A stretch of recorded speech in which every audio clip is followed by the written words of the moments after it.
Labadiena, čia Kauno dienos studija ir man kaip visuomet malonu pristatyti policijos legenda Dalius Mackela. Šiandien vieši mūsų studijai. Sveikas, Daliau. Sveikas, Gražvydai. Esame seniai pažįstami, už tai šiek tiek taip draugiškai, familiariai. Nors tema šiandien visiškai nejuokinga ir rimta mokyklos ir kas vyksta su mūsų mokyklomis. Tai yra sprogmenys, narkotikai ir visi kiti blogi dalykai. Dalius mielai sutiko pasidalinti savo įžvalgomis. Daliaus vis tiek aktualiai yra sprogimai, grasinimai sprogdinti. Policija išplatino jau rekomendacijas, kad nereikia evakuotis, nebent būtų pastebėtas koks nors įtartinas daiktas, tik tokiu atveju skambinti, išrinkti mokykloje vieną žmogų, kuris skambina policijai, neskambinti visiems, kad neužimti linijų. Tavo nuomonė, ar teisingi veiksmai ir kaip apskritai elgtis, panikuot, bijot, nebijot tų grasinimų? Aš tai manau, kad visą laiką visas grėsmės reikia vertinti labai taip, kaip pasakyti, rimtai, nes vis dėlto tai yra tai, kas mus išgąsdina, vadinasi, tai yra normali savijauta, yra į tai kažkaip reaguoti. O reagavimas yra vėlgi, pareigūnai yra išplatinę tikrai labai nemažai tų tokių taisyklių, kaip elgtis tam tikrais atvejais, ir nemanau, kad visa informacija yra atskleidžiama, turbūt dirba žmonės tuo klausimu ir tada, kada grėsmės tos jau tokios pasidaro, tokios realios apčiuopamos, kas, kaip ir pats minėjai, kad yra randami daiktai galbūt arba kažkokie ten, tarkim, objektai, juos atvažiuoja, tyria specializuoti padaliniai, ar ne? Tai va, o baimė siejama taip. Baimės daug ir man tik tiek, kad, žinai, iš tos žmogiškos pusės galvoju, kad mes priprantam prie tų baimių ir tampa norma tokia kartais, ne? Tai aš manau, kad tai irgi viena iš tų priešiškų nusiteikusių jėgų, toks formavimas visuomenės, kad priprastų prie tos baimės, įbauginto, po to valdyti lengviau, ar ne? Ir kad nereaguotume, gal net kitaip. Ir kad nereaguotume turbūt, nes priprantam, ar ne? Tai vėlgi, kad, be abejo, kad reikia neprarasti budrumo, Kaip kažkaip pasakoju, kur vilkas užšaukdavo pėmo, o paskui niekas to piemenių nebetikėjo. Kai atėjo tikras vilkas ir suėdė po to, ne? Tai va, tiesiog taip, laikytis tų taisyklių, tų reikalavimų ir neprasti po budrumo to, bet... Tik tai gaila policijos pareigūnų, kurie daug laiko... Pareigūnų toks darbas ir tikrai dėl to nereikia jų gailėti, nes tokia jau tarnyba, be abejo, krūvis tai yra nežmoniškas, ar ne, fiziškai nežmoniškas ir žmogiškieji resursai yra riboti, bet policija sukasi kaip bitės, stengiasi, daro kas įmanoma. Ir pereikim prie narkotikų, apie kuriuos buvo kalbama, dabar pritilo, bet be jokios abejonės vėl bus kalbama, nes prezidentas reikalauja kitų priemonių, premjerė prevencinių, vidaus reikalų ministrė kalba apie prevencinės programas, kurios eksperimentų tvarka bus keliose mokyklose įgyvendinamos. Aš tame visame, žinai, ko Daliau, pasigendu šunų dar. Nes jau yra siūlymas aptvert mokyklas, kameras pastatyti, vaikus tikrint, kodėl neįvedus senų gerų vilkinių šunų dar, kurie postytų įeinančius. Aš suprantu tavo sarkazmą, nes kai kada yra naudojama, ne, ta tokia, būdas ar ne, ten, tarkim, yragi tie šunys, kinologijos, odorologijos ruošiami, kurie užuodžia, ar ne, bet, tai vėlgi, kaip, tai yra tam tikra pasiekmė, bet, puikiai turbūt žinoma, ne, jeigu vaikas važiavo autobusu, turėklą lietė žmogus, kuris vartoja, tas vaikas prisilietė prie tų pačio turėklo, jis tą kvapą atsineša į mokyklą. Ir gaunasi tokia terpė, kad ir, sakykime, kaip iš vienos pusės įtarimai tai mokyklai, nes, faktų nėra, ar ne, kažkokių. Bet aš galvoju, žinai, Gražvydai, ne tai yra baisiausia. Tarp kitko, šito pokalbio tikrai labai laukiau, nes labai norėjau pasikalbėti su žmogum, kuriam taip pat rūpi Lietuvos ateitis ir jaunimas. Tikrai kažkaip, pasigendu, savo tarpę žmonių tikrai turiu žmonių, kuriem tikrai rūpi, ar ne, ir tėvam, ir artimiesiems, ir mokytojams. Bet kažkaip, šitoj situacijoje kažkaip, norisi pažvelgti truputį, turbūt į tai, tai yra pasiekmė jau, ką mes turime, ne? O priešistorė tai yra priežastys tam tikros, kurios susiformuoja ir kodėl taip yra vyksta. Kaip tik šiandien viena tokia rašė pažįstama, kuri buvo priklausoma nuo narkotinių medžiagų, ar ne, ir sako, mūsų laikais buvo įprasta, kad tuo metu už kampo alų gerdavo ir tai buvo tokia šiokia tokia norma. Tai šiais laikais yra norma, kai tu už kampo ir ne tik už kampo, už kiekvieno medijos kampo tu gali gauti tokią pasiūlą. Ir jaunas žmogus, jis greičiausiai nesusivokia, kokios yra grėsmės, kokios yra galiausiai tos pasiekmės, ne, mes ne apie atsakomybę kažkokią baudžiamą administraciją, čia kalbam, čia ne apie tai turbūt, ne apie pasiekmės, kaip tai suardo žmonių gyvenimus, santykius ir tų mažų vaikų psichika galiausiai. Smegenis, visiškai. Smegenis ir man yra tikrai, kadangi tikrai pats žinai, kad puikiai gerai sutariu su AIBE bendruomenių, reabilitacijos centrų, kuriuose labai sunkiai atkovoja žmonės, kurie jau tapo priklausomais, ar ne, ir tai yra nebūtinai suaugę žmonės, tai yra ir jaunesnio amžiaus žmonės. Ir kai atsiranda tokių, kurie sako, aš čia pavartojau kelis kartus, ir važiuok, nieko nepripratau, nesu tas kaip tas, kuris yra toj bendruomeniai, kurie gydosi. Tu žiūri tą žmogų ir galvoji, aš tave pažįstu 10 metų. Iki tol, kol tu buvai nepradėjęs šiek tiek pavartoti, tu buvai tikrai kitoks. Ir galbūt tu savo atrodai normalus, ar ne? Iš šono tu pastebėjau tam tikrus vėlgi požymius, kad tas žmogus yra paliestas tų psichoaktyvių medžiagų, ar ne? Tai vat kartais mes ir prie to priprantam, ar ne? Ir ypatingai jaunam, kurios smegenys vystosi, auga alkoholis, žaloja, ardo, narkotikai žaloja, ardo, vystosi psichozės, šizofrenijos ir visus viskas mokymosi vyksta daug greičiau, viskas vyksta. Tai apie tai, kad tai yra blogis, mes čia neturim net ką ir diskutuoti, tai yra iš tikrųjų taip. Tai yra didelis blogis. Kaip su juo, nes jo galim hiperbolizuoti, aš nenustebčiau, jeigu iš tikrųjų atsirastų tvoros ir kameros ir visi kiti dalykai. Bet, kaip tu sakai, už kiekvieno kampo turim jauną žmogų už kameros, galim paklausti ir manau, kad po šito įrašo, kadangi vakaras, nueitume čia centre ir gautume, jeigu mums reikėtų. Tai neįspręs problemos. Tai neįspręs. Neįspręs tikrai problemos tas gaudimas ir tų sulaikinėjimas ir kaip yra akcentuojama kartais, ar ne, kad labai daug didelių kiekiai sulaikomi. Tai, vadinasi, jeigu didelį kiekį sulaikomi, tai klausimas, kiek tai nesulaikoma, ar ne, tai yra normalu, nes, irgi žmogiškiai resursai neleidžia ten ant kiekvieno kampo pasėti po pareigūną, kuris kontroliuotų tokius dalykus, nes visų pirma, ne pareigūnai turbūt turi užsimti vien tik tai tuo, ar ne, tai yra visų pirma, greičiausia, tai yra šeima, ar ne, šeima ir jos dėmesys tam vaikui, tam augančiam organizmui ir koks yra dėmesys, kaip yra formuojamas, jis yra, apie ką yra kalbama ir kiek laiko yra skiriama, ar ne, aplamai tam jaunam žmogui. Tai čia vienas dalykas, ar ne, toliau yra mokykla. Vat kas man yra truputį neramu, ne, dabar, kai iškyla problemos, ar ne, tai mokyklos kaip ir pradeda kalbėti, kad mes vykdysim prevencinės priemonės, ar ne, bet kai bandai paklausti, ar pas jūs buvo pastebėtos užuominos kažkokios, tai jie sako, kartais tai yra mes ne specialistai, kad čia vertintume, bet nebūkime maži vaikai, kartais yra noras nuslėpti tos faktus, kad neprarastų, tarkim, prestižinė kokia gimnazija savo reputacijos. Bet ką mes aukojam, ar ne? Mes aukojam tos žmonės, kuriems reiktų pagalbos ranką tiesti, jiems ranka neištiesiama laiku ir sniego gniūžtė ridenasi žemyn dar giliau ir dar stipriau. Tai va čia vienas iš tokių aspektų, sakykime, ar ne? Tai... Vėlgi, kalbant apie faktus, kuriuos aš gerbiu dabar, kai sakoma, kad labai išaugo. Ir tada man klausimas, o kaip jūs paskaičiavot, kad išaugo? Nes pati vidaus reikalų ministrė Bilotaitė sako, šiais metais nepilnamečiai su narkotikais susijus nusikalstamų veikų, kurios be abejo buvo išaiškintos, įvykdė 75. Praėjusiais metais jų užregistruota 150. Aš kalbu apie nepilnamečius. Tai kaip ir dvigubai mažiau. Aišku, metai dar nesibaigė, bet iki šiol Lietuvoje narkotikų paplitimas jaunimo tarpe ir ne tik nustatomas apklausų būdu. Kiek galima pasitikėti apklausomis, kitas klausimas. Vėlgi, paskutinė apklausa vykdyta 2021-aisiais, tai yra prieš 2 metus.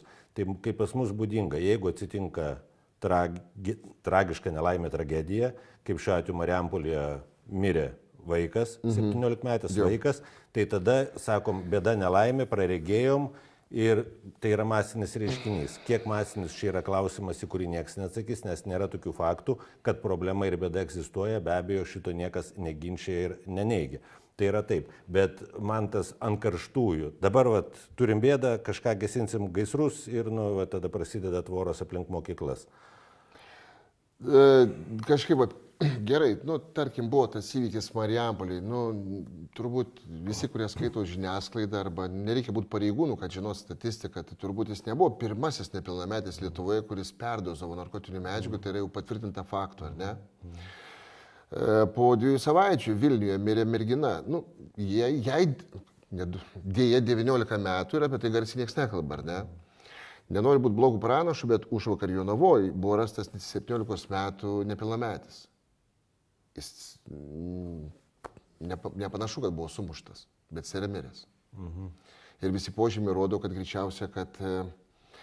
Ir aš galvoju, kiek mes vaikštom nuo tos mirties iki mirties ir tada planuojam kažką daryti ar ne, nes iš tikrųjų reikia kažką daryti ir aš kartais matau, žinai, toks nepasidalinimą, kas atsakingas už visą tai, kas tai vyksta, ar ne.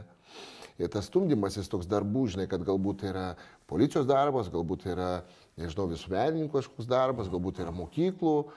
Tai niekas nesiginčia, kad namuose be abejo mes turim sudėti pamatus, bet žinot, vėlgi čia yra, kaip jaunimas, ir, nežinau, ir sūnus turbūt pasakytų tą patį greičiausiai, ne, kad renkasi autoritetus, ne, renkasi tam tikras aplinkas, kuriuose įsigrina autoritetai, noras būti panašiu į kažką ir faktiškai tai yra, jeigu autoritetas sportininkas sportuos, jeigu autoritetas tas, kuris vartos panašu, kad tai yra. O jeigu šeimoje nėra autoriteto, o jeigu šeimoje nėra autoritetų, arba, žinai, gal yra autoritetai, kaip pasakyti, gal jie tėvai įsivaizduoja, kad jie yra autoritetai, ar ne? Bet ne už pietus sumokėti ir treniruotę nuvežti yra tik tai autoritizmas, greičiausiai tas laikas, kurias skiriamas jam dėmesys, ar ne? Man labai patiko vienas filmas, žinai, aš tu dabar žiūrėjau visai nesenai ir aš nežinau kaip verčiasi, bet liktai kovos kambarys. Susipyko du tėvai, ideali šeima iš šono žiūrint, ne, susipyko du tėvai ir vienas iš tėvų kažkaip nusprendė, kad vaikas, tarp aukšte būdamas, girdėjo barnį, kažkaip reikia vaiką nueiti nuraminti. Ir atėjo ir sako, žinai, mes tave labai labai mylim su tėčiu. Ir sako, vaikas sako, aš žinau, bet sako, aš noriu, kad, ar žinot, ką aš lankau, kokį sportą? Sako, tą ir tą. Sako, ne, tai aš lankiau anais metais. O tu gal žinai, sako, mano trenerio vardą, žinai. Ir ta prasme, mes kartais, problema yra, kad mes nežinome apie savo vaikus labai daug, žinai. Ir greičiausiai dėl to laiko stokos, bet be abejo, tėvai dirba, užimtumas yra, turbūt vėlgi vyksta tolimesnės, galbūt mokykloje, po to pomokyklinis kažkoks užimtumas. Ir linko aš lenkiu, ar turbūt, ne, kai čia buvo sujudimas, paminėjai ir prezidentą, ne, ir premjerė, ir vidaus reikalų ministrė, visiems rūpi tikrai, ar ne, ir žinau, kad tai vyksta, kuriamas kažkoks strateginis planas, tai vienas iš tų planų buvo aplankyti svečias šalis, kad pasimokinti gerosios praktikos, ar ne, tai tiesiog nesudėtingas dalykas tas užimtumas, bet tai kainuoja. Ir vėlgi klausimas, kiek valstybė yra pasiruošusi investuoti tuos jaunus žmonės, galiausiai tą pačią ateitį, nes tai, kas buvo padaryta, tarkim, Islandijoje, ar ne, tai tiesiog buvo sukurtos sportinės bazės, buvo sukurtos įvairios vėlgi ten vietovės, kuriuose galėtų ateiti jaunas žmogus, rasti suaugusi, kuris su juo užsiminėja, tai yra ir sportas, ir muzika, ir aikštelės, ir baseinai, ir visa tai buvo nemokamai. Tėvam nereikėjo galvoti, kiek jiems kainuos vaiko užimtumas po pamokų, nes valstybei taip pat tai rūpėjo. O rūpėjo dėl ko? Nes Islandijoje taip pačiai buvo didžiulė problema su psichoaktyvių medžiagų vartojimu. Tai buvo tragedija. Ir alkoholiu tai buvo tragedija. Ir pasirodo, ne taip greitai, čia nepasidarys per metus, ar ne? Tai yra, karta turi užaugti tam, kad tai išguiti, taptų norma. Ir dabar ten viskas yra kaip ir, sakykime, tai padorumo labai ribos. Taip, bet tai užtruko 20 metų. Tai užtruko 20 metų, bet jeigu mes nepradėsim daryti šiandien, tai po 10 metų mes užtruksim jau 30 metų. Man klausimas, kodėl mes to prieš 20 metų nepradėjom daryti. Gal dėl to, kad nebuvo tokių didelių problemų arba jos taip garsiai nebuvo viešinamos. Jos buvo, Daliau. Buvo alkoholis, nebuvo narkotikai. Buvo alkoholis. Buvo. Alkoholį ir pakeitė narkotikai. Taip, nes dabar jaunam žmogui atskirti, kam svaigintis nuo to, kas turi kvapą, jeigu tu gali apsvaigti nuo to, kas yra bekvapis. O būsena yra labai labai panaši, ta pati chemija. Stipresnė netgi gali būti chemija. Tos pačios medijos, kuriuose jaunimas atsidaro ir patys gaminasi psichoaktyves medžiagas, ten nelabai daug reikia sudėti vieną krūvą tam, kad tu apsvaigtum, ar ne? Ir tai baigėsi mirtimi. Taip, ir jaunimo užimtumas tie patys telefonai, apie ką sulindė, tuos ragelius sulindė. Tai irgi priklausomybė. Tai priklausomybės fizinės ir psichinės, ne? Tai faktiškai jau buvimą telefonas mes galim priskirti prie tos ir anos turbūt. Taip, ir aš dar plačiau pažiūrėčiau, tai mes gyvename, su labai blogu kaimynu, vadinkim švelniai, už sienos, ar ne? Tai yra ir paruošimas, ne tik fizinis, apie ką irgi paliūdytų kiekvienas fizinio mokytojas, fizinio lavinimo, ar ne, kad tas prastėja vaikų fizinis pasiruošimas, bet ir psichologinis pasiruošimas, kažkokiems sunkesniems išbandymams, galų galia tos pačios ekonominės krizės, kiek visuomenėje kalbama apie psichologinę sveikatą ir kiek žmonių turi įvairių bėdų ir sėdi ant chemijos. Ta prasme, legaliai sėdi ant chemijos, kurią gydytojai išrašo receptų pavidalu. Tai mes su taim kaip tokie šiek tiek gamtos mėgėjai, ar ne, tai turbūt kitokius receptus išrašinėtume. Be abejo, nes man atrodo, dabar bijau statistikoje sumeluoti, mes daug kur laimime, ne, statistikoje, tose bjauriuose sąrašuose mes esam lyderiai. Ir ten visi kiti dalykai. Alkoholio suvartojimo kiekis, ten savižudybės, jaunų žmonių išėjimas, ne, tai bet dar viena, kur mes labai lyderiaujam, tai yra raminančių suvartojimas. Taip. Tai mes esam, irgi prie lyderių. Tai apie ką kalba, kad žmonės išgyvena, vidinės krizės. Vidinė krizė kažkokia ir, tai yra skambus žodis užimtumas, bet tai yra labai paprasta, realiai tai yra labai paprasta. Ir tai yra bendruomenė, nes vėlgi susvetimėjimas, kaimyno pažinimas, kiek yra gerų dalykų, kurie išeitų iš to būtent bendro veikimo, vaikų labui, visuomenės labui. Tai nereikia palikti kažkam, pasirūpinkit mano vaikų, kaip yra tėvų. Taip neveikia. Sakoma, jūsų vaikas mokykloje negražiai elgėsi, tėvai sako, tai atvežim mokyklą, išauklėkit.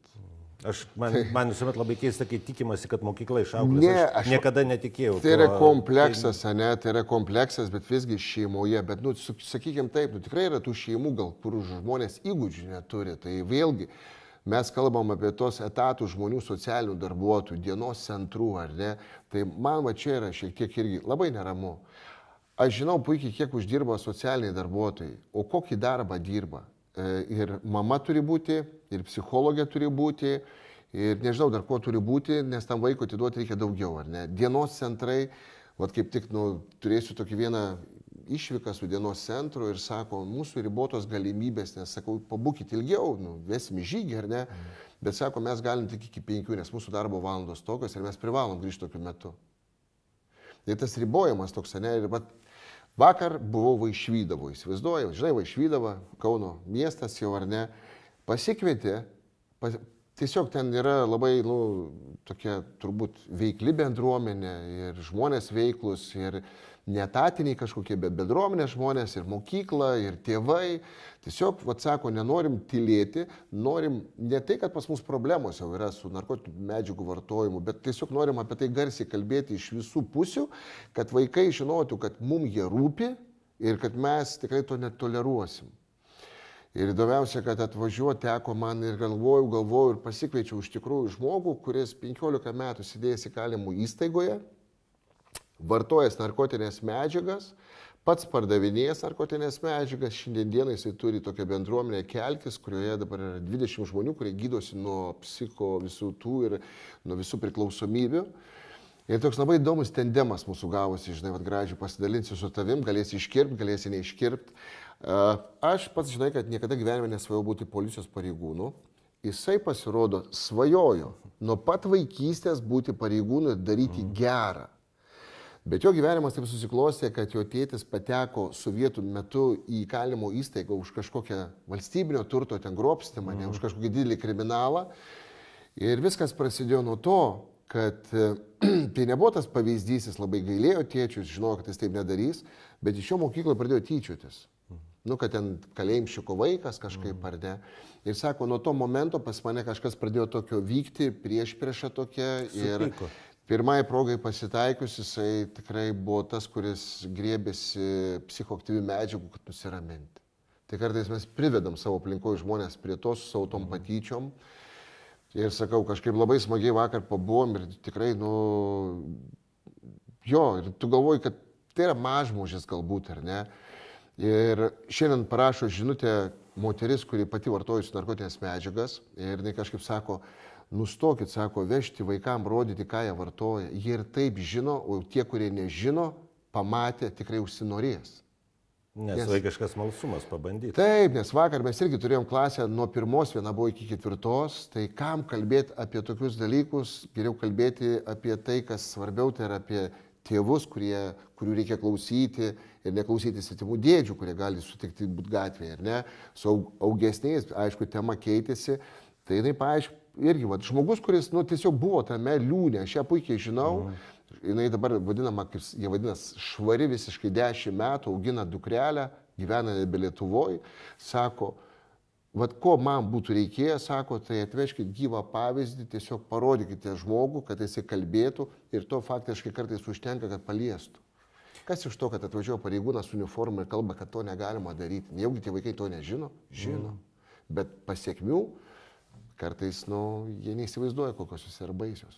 Ir žinai, Dalio, aš galvoju, mums bekalbant, kad mes čia 3 paras dabar galim kalbėti apie tai, kaip tėvai turi su vaikais bendrauti ir taip toliau, iš to naudos bus nulis šnipštas. Puikiai mūsų amžiuje jau šitus dalykus suvokiame, reikalingi veiksmai. Veiksmai, kaip kalbam, jų reikėjo senai, reikia dabar, bet jų nėra ir aš netikiu, kad bus, nes vėl rinkimai, vėl kitos valdžios. Čia kaip gerą pavyzdį turiu ir tau pasakoju jau berods apie buvusį ministrą ir žiūrovim galiu papasakoti, kaip Veryga, buvęs, ministras, pasako irgi apie Islandijos pavyzdį vienoje televizijos laidoje, kaip jie puikiai tvarkosi ir mums taip reikėtų tvarkytis ir po laidos iš jo paklausiu, tai gerbiamas buvęs ministrė, kodėl to nedarėte, kai buvot ministru? Skėstelio rankom. Tai va, tai pakalbėti apie Islandijas ir kitus dalykus gražius mes tikrai mokam ir žinome jau kaip. Ką daryti ir tu esi tas žmogus, dėl ko šitą litaniją kalbu, tu esi tas žmogus, kuris daro. Daug darai to, ko nesiviešini, nesireklamuoji, kaip kad dabar tas žodis toks yra populiarus. Su kokiais žmonėms tu bendrauji, ką tu matai bendraudamas su vaikais, su tėvais, vesdamas į žygius, organizuodamas stovyklas. Ir vat mano mintis ir yra tokia, kad tik tai atsiradus tokiems žmonėms kaip tu, kurie daro, o nekalba, kažkas gali keistis mūsų šalyje. Tai ir tą patį galėčiau apie tamstą pasakyti turbūt, ar ne, nes jeigu to pokalbio šito nebūtų, tai reiškia, niekas apie tai nesužinotų, bet nieko ypatingo tikrai nevyksta, tiesiog tai gimsta atliepimu į aplinką, kurioje aš gyvenu, tai ten apie tėčio sūnaus savaitgalį, tačiau vienareikšmiškai tai yra, ačiū Dievui už savo sūnų, kuris išprovokavo kažkaip, kad gimė tokie tėčio sūnaus savaitgaliai, kad vyram kartais reikia pabūti priversinai su savo vaikais, ar ne, tai čia gerai tie, kurie turi tuos savo sūnus. O kita ta visa veikla, tai be abejo, tokia yra, tai yra tie žygiai su tam tikros visokios ten socialinės grupės asmenėmis, visokiais. Ir visi turi tų pačių bėdų pasirodo, ir verslininkai, ir tie žmonės, kurie neturi kaip atvažiuoti, juos reikia atsivežti. Tai yra santykių praradimas, tam tikras atšalimas šeimose, tai yra vaikai neklauso ir taip toliau, bet čia ne apie tai. Pavyzdžiui, dabar aš kažkaip prisiminiau apie mūsų stovyklą, kurią mes jau dabar planuojam vėl vasarą daryti. Tai galbūt, žinai, čia tas toks kalbėjimas, yra daug visuomenininkų, kurie daug daro, daug kuria ir, pavyzdžiui, kai kas klausia, sako, kaip jūs surenkate pinigus savo stovyklai. Tai yra šeimų tikrai, kurie geba tikrai, ar ne, ir jie turi galimybę susimokėti tą pilnąją kainą, ar ne.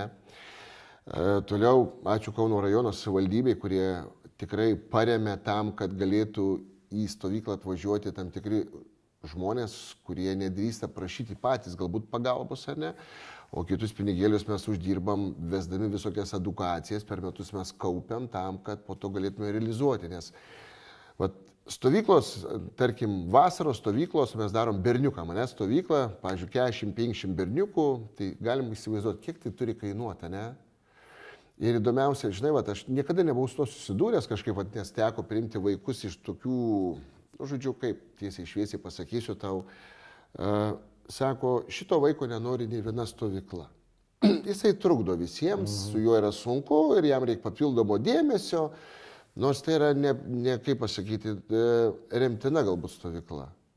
Tiesiog nenori apsikrauti, nes tam vaikui tiek daug dėmesio reikės skirti, o čia kitiem vaikam gal O mes orientuojamės ir tokius vaikus. Mums tokie vaikai, kurie atrodo, galbūt kitiems jie nereikalingi, mes juos su džiaugsmu priemam. Nes jie įdomus vaikai, su jais realiai viskas yra kaip ir neblogai. Tu kalbėjai, mintyse sukasi tokie patys įdomiausi. Ir su jais yra atradimai, be abejo, su jais yra nelengva, nes, ta prasme, jie turi charakterį, o tai yra irgi gerai, bet kaip mes jį suformuosim, turbūt greičiausia, ir mūsų indėlis būna labai nedidelis, tai yra savaitės stovyklos. Turim aibę draugų, kuriems, ačiū jiems, kurie atvažiuoja tą stovyklą, praturtina ir dovanoja tą laiką, dalinasi savo visokiais išgyvenimais, patirtimis, savo hobiais. Ir ta savaitė mums daug duoda. Ir aš labai tikiu, kad pėdsaką palieka ir vaikų gyvenime. Tai tiesiog, tai yra tik apie vasarą kalbant, ne? Bet ta vasara turi tęstis vaikų gyvenimuose ištisus metus. Ištisus metus. Ir tai yra, kaip pasakyti, tu nenuveši vaiko surišto, ne, į treniruotę, jeigu jis nenori to, nenori ano, nenori trečio. Bet jeigu pasiūla, kaip psichoaktyvių medžiagų, bus plati, ne, paletė. Vienas vaikas orientuotas į muziką, vienas orientuotas į sportą, kitas orientuotas galbūt į šaškių būrelį, kitas nori galbūt ant rampos važiuoti su paspirtuku, kas nėra blogai, bet iškyla tos pačios grėsmės, ant tos pačios rampos atsiranda daug pagundų. Bet jeigu ten lauktų, tarkim, profesionalus treneris, kuris gauna atlyginimą už tą vakarą, įsivaizduoja, kas darytųsi, kaip suburti. Daliau, man dar smalsu paklausti, minėjai stovyklas tėvo ir sūnaus savaitgalius. Apie ką tai yra ir ką tu ten pamatai, kaip tėvas bendrauja su sūnum, jie iki tol nebendravę buvo? Ne, tai yra tokia, kaip pasakyti, terpė padaroma susirinkti vyrams su savo sūnumis. Ir netgi buvo atveju, kai atvažiavo su savo įsūniais ar ne, su tais, kuriais nuolatos jie būna.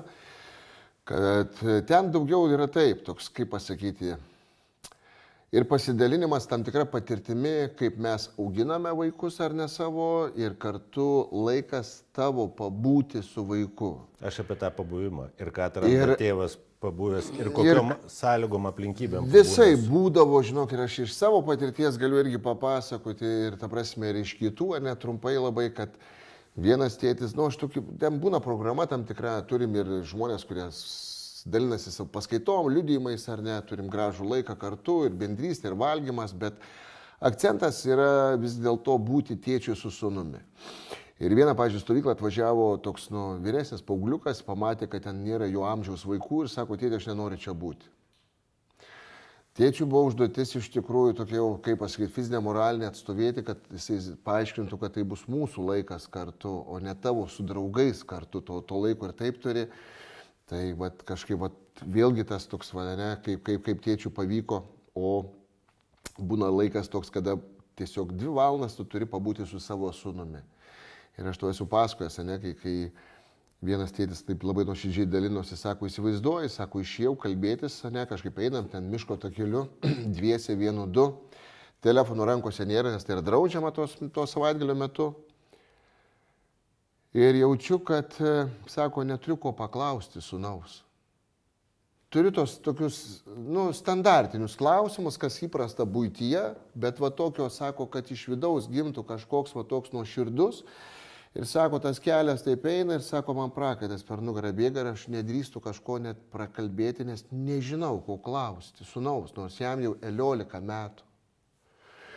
Manoji patirtis irgi labai panaši, ar ne? Mes vieną savaitgalį buvo duota tokia užduotis pasimti 5 degtukus ir imant degtuką, dėti degtuką ir mano sūnus turi pasakyti mano kažkokią savybę, kuri jam patinka. Esi bandęs kada su sūnum tai? Pabandykit. Bet taip 1-2, kad tiesiog ir aš įsivaizdavau, kad aš turiu tas savybės ir jisai mato tas savybės, o pasirodo yra juntamos savybės, kurias jisai mato ir jaučia. Ir tai yra svarbiausias tas santykis su sūnumi, ar ne? Tai mano tokie irgi patyriminiai. O kaip su savybėm, kurios nepatinka, šitas žaidimas žaidžiamas atvirkštinė tvarka? Aš galvoju, kad tai nebūna įvardinama, bet kada įvardinama ta gera savybė, tai greičiausiai priešprieša yra ta blogoji savybė, kurią jis irgi galėtų įvardinti. O apie blogas savybės aš puikiai pats žinau, ar ne? Ir aš įsivaizduodamas, kad aš, pavyzdžiui, tuo momentu esu idealus tėtis ir jisai turi tai paminėti, pasirodo, jis tai to nepaminė.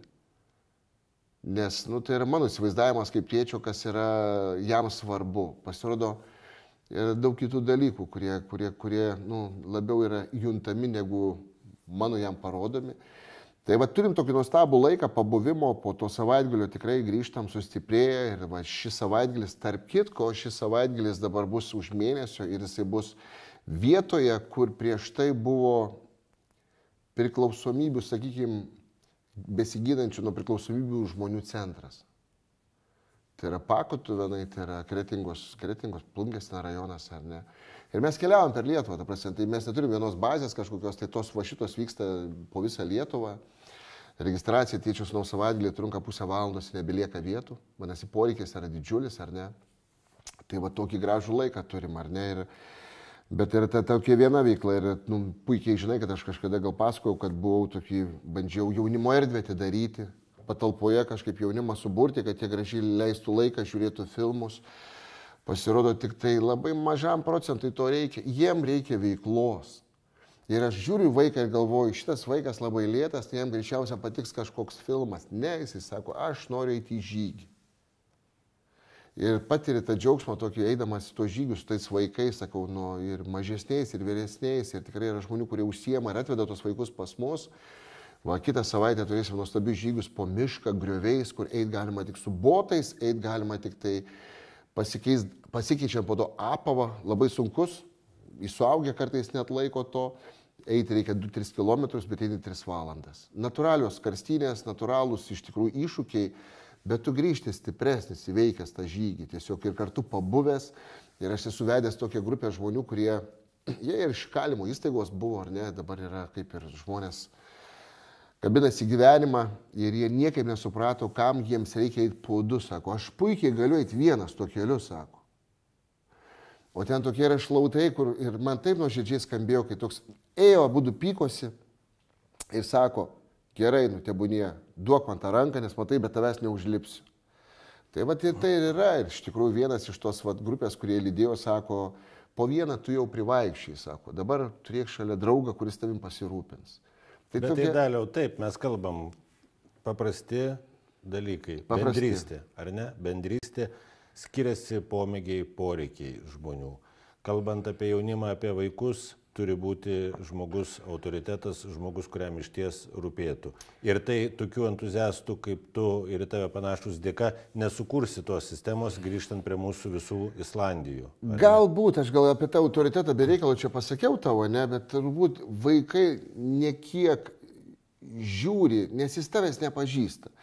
Galbūt labiau žiūri to žmonės, kurie užsiema su tais vaikais jaunimu kaip į žmogų, kuris jį mokina, bet kartu mato, kad ir jaučia, ne, kad tas žmogus tikrai tai daro nuoširdžiai. Kuriam rūpi. Tas vaikas, jis sako, mes turim tokį feedbacką, ne, po stovyklos, kai dalinome su berniukais, ar ne, tai pagrindinis akcentas jie buvo, sako, mes labai džiaugiamės stovykla ir labiausiai džiaugiamės tai žmonėm, kurie atvažiavo iš visos Lietuvos kampelių, atvažiavo ir legendinį mūsų Moto Kaunas, atvažiavo baikeriai iš Vilniaus, atvažiavo Aitvaro buvęs kovotojas su vežimėliu dabar, ne, ir atvažiavo daug kitų dalykų, žmonių, kurių sunku išvardinti visus, bet aš jūs tikrai visus paminėsiu Facebook'e, tai vaikai labiausiai džiaugiasi ne maistu. Maistas buvo tobulas, geras maistas buvo, programa buvo labai nebloga, bet labiausiai džiaugiasi, kad su jais kažkas dalinosi savo laiku neatlygintinai, nes tai buvo didžiausia jiems dovana ir aš galvoju, žinai, kai jisai bus kažkada nebe 14, bet 24 metų, jisai prisimins svarbiausią dalyką, kad dėl jo kažkas kažką padarė. Natūralus koks kopijavimas yra, tas žmogus yra kuriamas irgi taip pat, ne, kurta aplink save gėrį kažkokį, nebūtinai už pinigus, galbūt altruistinį kartais, bet daryti gerą. Ne? Tai va, nuo to ir mūsų pasaulis bus gražesnis. Aš ne specialistas, bet mano nuomonė, tu pateikiai receptą, kaip kovoti su visais žalingais įpročiais. Ir dabar va tik tai vienas klausimas, kaip tą padaryti masiniu reiškiniu. Ką ir kalbam, kad stovykla vasara yra kažkoks trumpas laikas, bet to reikia ištisus metus. Būreliai brangsta, trenerių atlyginimai, ten kaip Vidas Gedvilas čia buvo krepšinio federacijos prezidentas, 700-800 eurų, tai žmogus krepšinio treneris, antroji religija, ar ne, jisai padangas montuoja ir plyteles kloja, kad prisidėtų kiek jam ten laiką, jėgų ir entuziazmo kažką, tai neatlygintinai dar tuo labiau, kad daryt. Reikia visgi valstybės šiuo atveju ne tik žodžių, bet ir žygių. Greičiausia, kad, vėlgi, bet koks tikslas jis nebus pasiektas su žmonėmis, kurie negauna to palaikymo ir šį kartą kalbam apie, atrodo, pinigus, ne? Tai labai nereikšmingas, tai yra priemonė tam, kad vaikus išgelbėti nuo tolimesnių pavojų, nuo esančių dabar grėsiančių pavojų, ar ne? Nes, jeigu mes, vėlgi, jeigu tas vaikas neturės galimybės nueiti į kažkokią erdvę, jis nueis į tą erdvę, kurioje jis greičiausiai, gaus tų malonumų, kurie po to bus didelė kančia. Ir aš tikiu, kad tie žmonės, kurie nėra susidūrę su tom kančiom, prie kurių šeimos neprisilietė šitą nelaimę, jie tai žiūri kaip į tokią, matyt, blogai auklėjo, matyt, kažkoks vaikas problematiškas, jokių būdų. Pradedančių vartoti žmonių kategorijos nėra kažkokie socialiai ten pažeidžiami tik tai. Yra iš labai padarių šeimų, iš labai tokių inteligentiškų šeimų, kur žmonės sako, aš gyvenime nebūčiau pagalvojęs ir galbūt tiek laiko nebūčiau darbe užsibuvęs, jeigu žinočiau, kad mano vaikas be priežiūros daro tai, ko aš tikrai labai nenoriu daryti, kad jis darytų.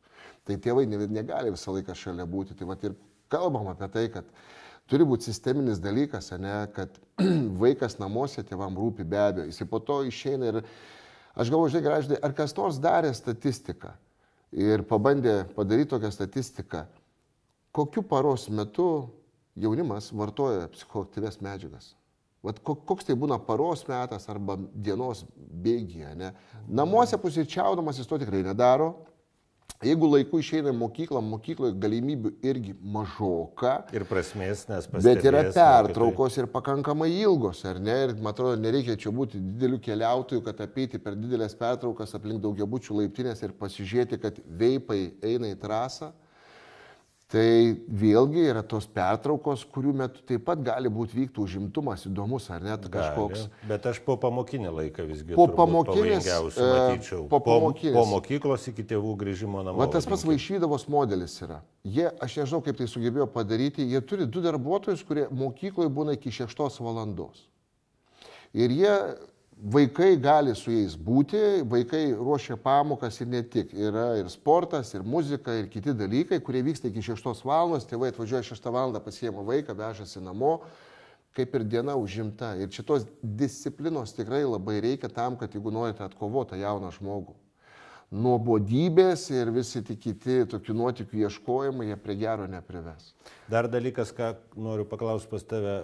Minėjom pokalbio pradžioj tos jau tragiškus atsitikimus, kur mirė jauni žmonės. Aš girdėjau tokią nuomonę, kad buvę bendramžiai šalia tiesiog galėjo bijot skambinti ir kreiptis, ieškoti pagalbos dėl to, kad jiems baudžiakas, žargonu kalbant, ar ne, pagal dabartinius įstatymus. Čia aš apie dekriminalizavimą, nelegalizavimą, tavo kaip pareigūno nuomonė. Ar iš vis toksai scenarius yra įmanomas, kad bijo skambinti dėl to, kad paskui gali grėsti baudžiamoji atsakomybė? Ir dėl to neieško pagalbos. Aš tai manau, kad nemanau, kad jie žino apie tas atsakomybės ir to akivaizdos baimės, turbūt jie tiesiog kaip situacijos išsigąsta, ne? Nes tikrai yra buvę atvejų, kada atvažiuoja, randi vaiką jau gargaliuojantį ir klausia, ar jisai buvo vienas, ne, tai sako, draugai pabėgo.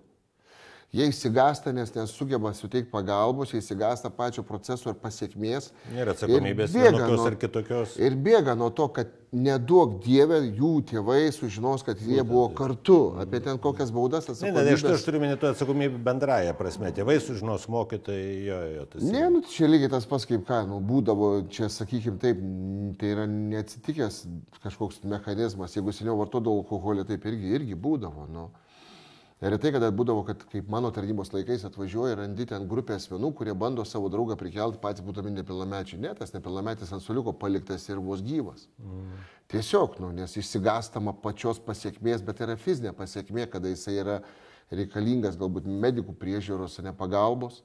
Bet mes kalbam apie tos atvejus, kai jau nebėra galimybės padėti, ar ne? Ir tiesiog, nes tie jauni žmonės, jie neįsivaizduoja, ką jie vartoja. Ir turbūt pasižiūrėjusi tuos veipukus, turbūt ar visus tos sintetinius, kurie yra legalūs, jie labai patraukliai atrodo. Tai tie, kas, visi įsivaizduoja narkomaną, švirkštą rankoje laikantį, ne, dabar ta pati medžiaga, šlikštoji ta, kuri ardo tavo gyvenimą, tavo organizmą, jinai pateikiama labai skaniai, labai gražiai. kvapas geras ir viskas atrodo gera, iki tos akimirkos, kai tau pradeda širdis stot arba žmogus miršta. O tos tvoros, be ironijos dabar klausiant tavo nuomonę, kaip greitoji priemonė mokyklos ir mokinių daiktų patikrinimas, tai veiksminga būtų? Aš tau galiu pavyzdį pasakyti, galbūt, aš atsakysiu, pabandysiu atsakyti tą klausimą, kaip mes darėm stovykloj su telefonais. Paprastai telefonai stovykloje yra, kaip pasakyti, yra, trukdis, ar ne, kad jis, jeigu sėdės stovykloje ir scrollins, ar ne. Tai tarkim, pas mus stovykloje kelionė šią vasarą buvo programa tokia. Jiems buvo tėvam rekomenduojama arba globėjams, ar ne, neduoti telefonų, bet kai kurie atvažiavo, nes turi antrus, ar ne. Bet dienos programa tokia buvo, nes mes paskui su jais patys kalbėjom, kad sako, mes, pirmas dalykas, kišenės jų negalim turėti, nes per tą programą visą pamesim juos, pasidėti mes tikrai neturime kur ir nenorim neštis. Kai grįždavo vakariai palapinę miegoti, sako, aš vos vieną akį atmerdavo, aš pabandydavau pasižiūrėti ir ranką nusvirdavo, nes tiesiog žinau, kad rytoj ryte reikia keltis anksti ir tai bus bloga patirtis, jeigu aš šitą naktį paskrolinsiu. Tiesiog jėgų net nebūdavo tam. Tai vadinasi, ta dienos intensyvas buvo toks orientuotas, kad jam net tiesiog nebūtų laiko žiūrėti tą telefoną. Sutikim, telefonas ne pati blogiausia blogybė, bet mes kalbame neperkeltine prasme, kad jeigu užimtumas yra toks, kad jisai net neturi laiko apie tai pagalvoti, tarkim apie psichoaktyves medžiagas, apie kažkokį įdomesnį praleidimo būdą, vadinasi, tas vaikas bus, išgelbėtas. Tai kaip bekalbėtume, vis tiek užimtumas. Užimtumas. Užimtumas ir dėmesys. Nežinau, jis nėra naujas žodis, ne? Visiškai nėra naujas žodis, nes ir sako, tos problemos būdavo. Aš šiais metais rašydamas projektą pasiėmiau seną patį pirmąjį savo stovyklos projektą, kurį rašiau prieš 28 metus. Ir aš nežiūrėdamas į tą, parašęs naują, skaitau prieš 28 metus rašytą projektą, kur Kretingos gatvės vaikus norėjau surinkti, nuvežti į stovyklą ir iš Vilniaus socializacijos centro mergaites. Man sako, įlips į autobusiuką, išlips ten, Lazdijų rajone, tą pačią akimirką visi pabėgs ir tu nebesugaudysi. Nepatikėsi, nei vienas nepabėgo ir nei vienas nenorėjo atgal grįžti su autobusiuku. Bet ką norėjau pasakyti, pačiam projekte yra fabulos, tos biurokratinės. Ir aš rašau, dėl delikvenčių vaikų užimtumo, tas pats žodis jis galioja visą laiką. Ir mūsų laikais, ir prieš 28 metus, ir dabar. Tik dabar pradėjom garsiai apie tai kalbėti, kad yra vis dėlto ta priemonė, kuri gali. Ir turim tebūnie, ir turim kitų šalių patirtis, jeigu savosios dar kol kas neturim, kad tai gali išgelbėti mūsų jaunimą ir kad mes, jeigu mums jie rūpi, mums reikia šiek tiek pasistengti. Tikrai. Ir nemažai. Dabar jau reikia stengtis nemažai. Ir dar reikia, kad būtų išgirsta tai, ką tu sakai ir ką sako žmonės, kuriems iš ties rūpi mūsų vaikai, o ne tvoros aplink mokyklas, užkliuvom ant tos tvoros. Ačiū tau, Daliau, labai už šį pokalbį. Dėkui žiūrėjusiems, turėjusiems kantrybės. Čia buvo Kauno dienos studija ir iki pasimatymo kitą kartą.